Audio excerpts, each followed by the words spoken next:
What if the train that carried your future never came, and the only thing between you and a different life was a storm that refused to end? The 9 o'clock bell still echoed when Clara Hartwell stepped inside the Colorado Springs depot, shaking snow from her worn brown dress.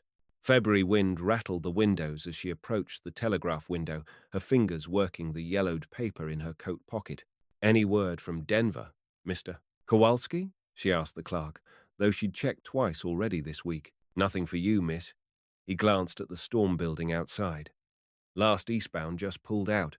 Won't be another till the pass clears." Clara nodded, watching through frosted glass as a tall man in an expensive coat paced the platform, consulting a silver pocket watch. The storm had other plans for him, she reckoned. She pulled the telegram from her pocket, unfolding edges soft with handling. "Denver Mining Consortium. Position available. Reply by the 15th of February. Today was the 14th. "Sending something?" Kowalski asked. "Not today." She refolded the paper, tucking it away. A teaching position in Denver would mean leaving everything her students at the one-room schoolhouse, Mrs. Chen, who brought her soup when she was poorly, the small life she'd built since Papa died. The depot door opened with a gust of snow and cursing. The man in the fine coat stomped inside, pulling off leather gloves. "When's the next eastbound?" His voice carried the clip of Eastern money. "Spring thaw, most likely. Storm settling in to stay." Kowalski pointed to the barometer. "Dropping fast." The man's jaw worked like he might argue with the weather itself. Clara noticed his boots polished leather that had never seen a day's honest work. There must be alternate transport. A private coach. Through Ute Pass in this blow? Kowalski shook his head. "You'd be froze solid before Palmer Lake." Clara turned toward the door, but the wind hit like a slap when she opened it. Snow drove horizontal now, turning the world white. She glimpsed the cook from the Antlers Hotel, hurrying toward the depot, her basket clutched tight. "Best get somewhere warm," the woman called as she pushed through the door. "This one's got teeth." The stranger studied Clara as she brushed snow from her shawl. "You live in town?" "Teaching at the schoolhouse." "About a mile north." "In this storm?" He glanced at her thin coat, her worn boots with cardboard showing through the sole. She lifted her chin. "I've walked farther in worse." But when she opened the door again, the wind drove her back inside. The cook shook her head, setting down her basket with a thump. "Nobody's walking anywhere tonight. Mrs. Patterson sent me with supper for the station master, figured folks might get stranded." Steam rose from covered pots. The smell of beef stew made Clara's stomach clench. She'd eaten nothing since morning but cornbread. The stranger pulled out his silver watch, checked it against the depot clock. How long do these storms typically last? Could be 3 days. Could be a week. Kowalski trimmed the lamp wick. "Best settle in." Clara fingered the telegram through her coat pocket. By the time this storm passed, the Denver position would be filled. She'd spend another winter teaching children whose families paid her in potatoes and promises. The cook ladled stew into tin bowls. "No charge tonight. Storm makes neighbors of us all." The stranger reached for his wallet, but she waved him off. "Your money's no good in a blizzard, mister." Clara accepted a bowl gratefully, noticing how the man's eyes lingered on her threadbare sleeves, the careful mending at her cuffs. When their fingers brushed as he handed her a spoon, his was soft as a child. Outside, the wind howled like something wild and hungry. The depot stove glowed red by 10 o'clock, fighting the cold that seeped through every crack.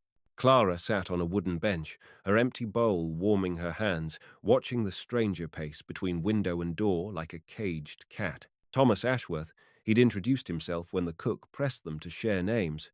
"I have business in Chicago that cannot wait." "Clara Hartwell," she'd replied, not mentioning the telegram. "Surely there's some conveyance. A freight wagon. Mail sledge." "Mail doesn't run in weather like this," Kowalski said from behind his wire cage. Even the Overland boys got sense enough to hole up. The cook, Mrs. Emma Bradshaw from the hotel kitchen, ladled more stew. "What's so all-fired important in Chicago, if you don't mind my asking?" Thomas's jaw tightened. "A merger. My father's company depends on it." Clara caught something in his voice, not just urgency, but fear. She pulled the telegram from her pocket, smoothing it on her knee. The paper felt thin as hope. "Important letter?" Thomas asked, settling beside her on the bench. "Job offer. Teaching position." She didn't mention the salary, $60 a month, more than she made in 3 months here. Reply, due tomorrow. "And now you're trapped." He studied her face in the lamplight. "Like both of us." The wind gusted hard enough to rattle the depot walls. Mrs. Bradshaw banked the stove and settled into a chair with her knitting needles clicking. "Storm's got its own timeline," she said. "Might as well make peace with it." But Thomas stood again, pacing to the frosted window. Clara watched him rub a clear spot with his sleeve, peering into the white darkness. "How far to Denver by road?" 70 miles through the mountains. In good weather." Kowalski wound the depot clock. "Take you 2 days by coach if you didn't freeze or go over a cliff. I'll pay whatever it takes." "Can't spend money if you're dead, son." Clara refolded her telegram, tucking it away. Tomorrow would come, whether she was ready or not. The Denver Consortium would hire someone else, probably a man who wouldn't hesitate to leave everything behind for opportunity. "You regret not taking chances?" Thomas asked, settling beside her again. "I regret taking the wrong ones." She thought of Papa's mining claims, the fortune he'd chased until consumption claimed him instead. Sometimes the safe path is the only path, and sometimes it's a trap. His fingers found his watch chain. My father built an empire thinking that way. Never risked anything he couldn't afford to lose. Sounds wise. Does it? Thomas's laugh held no humor. He's dying now. Lung fever. And his empire's crumbling because he never taught me to take the chances he wouldn't. Mrs. Bradshaw's needles paused. Outside, the storm pressed against the windows like it was trying to get in. "What would you do?" Thomas asked. "If this storm wasn't here, if you could catch that train," Clara considered, "I'd probably stay. Safe teaching job. Children who need me. A place where folks know my name. Even if it meant missing your chance, even then." But her fingers found the telegram again. "What about you?" "I'd be on that train, racing toward a merger I don't understand, hoping desperation looks enough like confidence to fool a boardroom of sharks." The depot clock chimed 11. Mrs. Bradshaw gathered her empty pots, covering them with checked cloths. "Hotel's just down the street, but might as well be in Kansas City tonight. You folks can make do with blankets and the stove. I'll check on you come morning." She pulled on her heavy coat, wrapping a scarf around her face. Storm like this, sometimes the best thing is just to wait it out together. The door opened on a wall of white. Mrs. Bradshaw stepped into it and disappeared like she'd never existed at all. Clara pulled her thin shawl closer, watching Thomas stare out at the emptiness where the cook had vanished. "Scared?" she asked. "Terrified." He checked his watch again. "You? Always." But for the first time in months, Clara wasn't sure what frightened her more, missing her chance or taking it. Midnight found Clara dozing against the depot wall, her head tilted toward the stove's warmth. Thomas sat nearby, his expensive coat spread over both their shoulders like a shared secret. The silver watch lay open in his palm, catching firelight. "Can't sleep either?" Clara asked softly. "Keep thinking about that train." He closed the watch with a soft click. 3 months I've been planning this meeting, rehearsing every argument, every number. Outside, wind howled through telegraph wires, making them sing like a broken hymn. Clara pulled the telegram from her pocket again, unfolding it carefully. $60 a month, she said. Room and board included. I could send money back to help Mrs. Chen with her grandson's medicine. But you're not going. Storm decided that. She refolded the paper. Maybe it's a sign. Thomas shifted, and she caught the scent of bergamot soap, expensive cigars. Different world than hers entirely. My father started with nothing, he said. Came west after the war with a broken-down wagon and a pocket full of dreams. Built the first stamp mill in Clear Creek. Then another, then a dozen more. Sounds like he found what he was looking for. Did he? Thomas stared at the stove's glowing heart. 30 years later, he's dying in a mansion, surrounded by ledgers instead of people. Never took a day off, never missed a dividend payment, never learned his son's middle name. Clara turned to study his profile, strong jaw, but something uncertain in his eyes. What is it?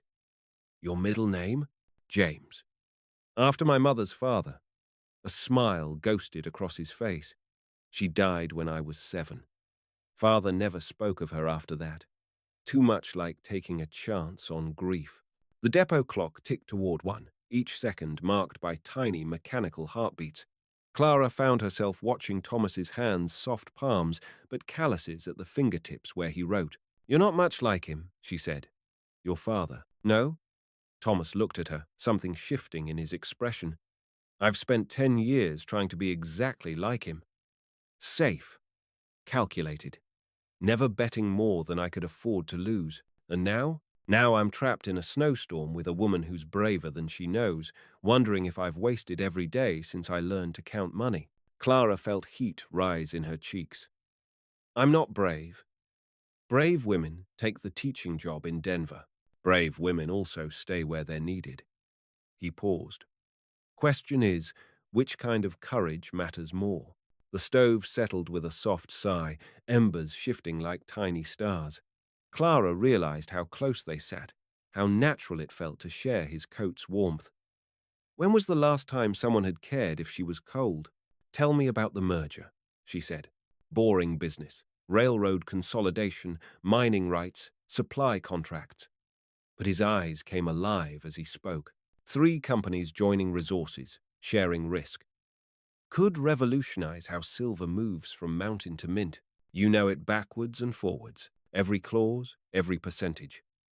He paused. My father would have memorized the same details, but you understand what they mean, the human cost, the workers' families. Clara touched his hand. That's not the same thing. His fingers turned, catching hers. Warm despite the cold, steadier than his nervous habit with the watch suggested. What if we're both wrong? Thomas asked. What if courage isn't about staying or going, but about choosing the risk that helps someone else? Clara thought about her students, Tommy, whose father drank away his wages, Sarah, who walked 3 miles through snow to sit in the front row, little Miguel, whose English grew stronger every week. Then she thought about Mrs. Chen, counting coins for medicine, while her grandson coughed through long nights. The Denver job would help people too, she admitted. And my merger would keep 3,000 men employed through winter. Thomas squeezed her hand. Maybe we're both running from the same thing. Which is? The chance to matter.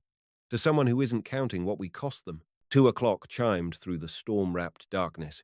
Clara closed her eyes, feeling the rise and fall of Thomas's breathing, the steady tick of his watch marking time they'd never get back. When she dozed again, she dreamed of trains that ran through snowstorms, carrying brave women toward chances they weren't afraid to take. Clara woke to grey dawn light, filtering through frost-covered windows and the smell of fresh coffee. Mrs. Bradshaw stood at the depot stove, pouring steaming liquid from a blue enamel pot. Storm's breaking, the cook announced as Clara untangled herself from Thomas's coat. He sat, slumped against the wall, his silver watch still clutched in one hand. Might have a train through by afternoon if the section crews can clear the tracks. Clara's heart jumped. The telegram crinkled in her pocket as she stood, working stiffness from her shoulders. Through the window she could see blue sky fighting through grey clouds, wind still gusting but without the fury of the night before. A train? Thomas was awake instantly, checking his watch against the depot clock. Eastbound? Should be. Depends on the drifts between here and Palmer Lake. Misses. Bradshaw handed Clara a tin cup of coffee, black and strong enough to wake the dead. Kowalski's gone to check the telegraph lines. Clara cupped the coffee's warmth, feeling yesterday's certainty slip away like snow from a roof. She could still catch the Denver train. Still, send that telegram. Thomas stood and stretched, then walked to the frosted window. How long would it take to clear the tracks? Few hours if they're lucky, all day if they're not. Misses. Bradshaw ladled cornbread batter onto a griddle. Weather might turn again. February's got more tricks than a medicine show. Clara pulled the telegram from her pocket, unfolding it on the wooden bench. The paper looked more fragile in daylight, edges soft with handling.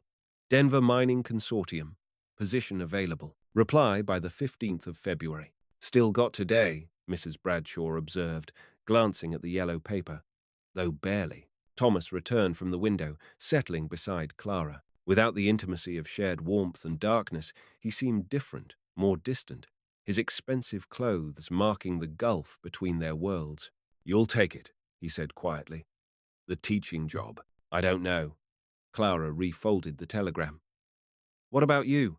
Still racing to Chicago, if that train runs?" But something in his voice suggested doubt. "Though I keep thinking about what you said, about helping people who aren't counting the cost." The depot door opened with a gust of cold air, and Kowalski stamped inside, shaking snow from his coat. "Telegraph's working, but barely. Lines are down past Castle Rock." "Any word from the section crews?" Mrs. Bradshaw asked, flipping cornbread on the griddle. "They're trying to punch through the drift at Devil's Gate. Might have the main line open by 2 o'clock." He glanced at Clara. "If you're sending that wire to Denver, miss, now's the time." Clara stood slowly, the telegram warm in her palm. Through the window she could see the storm's damaged drifts 4 feet high, fence posts buried to their tops. The world looked different than it had yesterday. Smaller somehow, more fragile. "How much to send a telegram to Chicago?" Thomas asked suddenly. Kowalski consulted his rate card. $2 for 10 words. Thomas pulled out his wallet, counting bills. "I need to send a message to Ashworth Mining and Railroad Company. Priority delivery." Clara watched him write on a telegraph form, his handwriting careful and precise. She couldn't read the words upside down, but she saw him pause twice, crossing out lines and rewriting them. "What are you telling them?" she asked. "That I missed the train." He signed the form with a flourish. "That the merger will have to wait until I can get there properly. With time to do it right instead of just fast. Your father won't understand." "Probably not." Thomas handed the form to Kowalski along with his money. "But maybe that's the point." Mrs. Bradshaw slid cornbread onto tin plates, the smell mixing with coffee and wood smoke. Clara accepted a piece gratefully, though her stomach felt too tight to hold much food. "What about you, miss?" Kowalski asked. "Sending that telegram?" Clara looked at the yellow paper in her hands, then at Thomas, watching her with eyes the color of winter sky. Yesterday, she'd been certain of her choice. Today felt different. The storm had changed something, not just the weather, but the shape of possibility itself. "I need a few more minutes," she said. But the depot clock kept ticking, and time wouldn't wait for her to find courage in the bottom of a coffee cup. The 2 o'clock whistle reached them before they saw the train, a lonesome sound threading through the mountains like hope made audible. Clara stood at the depot window, the telegram clutched in her hand, watching smoke rise above the tree line. "That'll be the eastbound," Kowalski announced, checking his pocket watch. "Running 4 hours late. But she's coming through." Thomas joined Clara at the window, close enough that she caught his scent of bergamot and wool. "Still time to change your mind," he said quietly. "About what?" "Denver, Chicago. Whatever chances we talked ourselves out of in the dark." Clara studied his reflection in the glass. "You first." The train whistle sounded again, closer now. Through the trees she glimpsed black smoke and the gleam of steel rails cleared by morning work crews. Her heart hammered against her ribs like a bird in a cage. "I wired Chicago," Thomas said. "Told them the merger could wait until I understood it properly. Asked for 2 weeks to study the human cost alongside the profit margins, and if they refuse, then I'll know what kind of men I was dealing with." He touched the silver watch in his vest pocket. "Sometimes the most important business is learning when to walk away." The telegram crinkled in Clara's fingers. Through the window she could see the engine now, massive and black against white snow, pulling passenger cars painted green as summer grass. The sight should have filled her with excitement. Instead, she felt hollow. "Mrs. Chen's grandson needs medicine," she said. $60 a month would pay for that and more. It would. And there are children in Denver who need teachers just as much as mine do here. True again. Clara turned from the window to face him. But yesterday you told me brave women stay where they're needed." Thomas smiled, but his eyes held questions. Today, I'm wondering if they also recognize when they've found something worth staying for. The train pulled into the station with a hiss of steam and screech of brakes. Clara could see passengers moving in the windows, traveling salesmen and mining officials bound for Denver and points east. Her future, if she wanted to claim it. Mrs. Bradshaw appeared at Clara's elbow with a wrapped bundle of cornbread. For the journey, if you're going, I haven't decided. Haven't you? The cook's eyes were kind, but knowing. Sometimes the heart decides before the head catches up. Thomas stepped closer. Come with me. To Chicago? Anywhere. His voice dropped low. Yesterday, you said you regretted taking the wrong chances. What if this is the right one? The conductor's voice boomed across the platform. All aboard for Denver, Kansas City, and Chicago. 5-minute stop. Clara felt the telegram's edges, soft with handling. $60 a month. Medicine for Mrs. Chen's grandson. A chance to matter in a wider world. Then she looked at Thomas, really looked, and saw past the expensive clothes to the man who'd shared his coat in the cold, who'd chosen conscience over profit, who'd missed his train but found something else worth catching. What would I do in Chicago? Teach. Start a school for miners' children. Help me figure out how to run a company with a heart. His hand found hers. Build something together that matters to more than just ourselves. The whistle blew. Steam hissed. Clara felt time pulling her toward a choice she couldn't unmake. She walked to the telegraph window where Kowalski waited with his key. I need to send a wire. To Denver? Clara shook her head. To the superintendent of schools in Colorado Springs. She wrote quickly on the form. Tell him I'll be staying through spring term, but I'll need help finding medicine for Mrs. Chen's grandson. Thomas was beside her before she finished writing. And after spring term? After spring term, Clara folded the telegram carefully, tucking it into her pocket like a keepsake. After spring term, I might just catch a train to Chicago, if the offer's still good. The offer's good. Thomas checked his silver watch one last time, then closed it with a soft click. For as long as you'll have it. The eastbound pulled away in a cloud of steam and possibility, carrying other people's chances toward distant horizons. Clara and Thomas stood together on the empty platform, watching it disappear around the mountain curve. No regrets? He asked. Clara thought about courage and choices, about storms that changed the shape of everything they touched. Only one. What's that? I waited until a blizzard to learn your middle name. Thomas laughed, the sound warm as coffee, bright as morning light on fresh snow. James, he said. Thomas James Ashworth. And yours? Hope.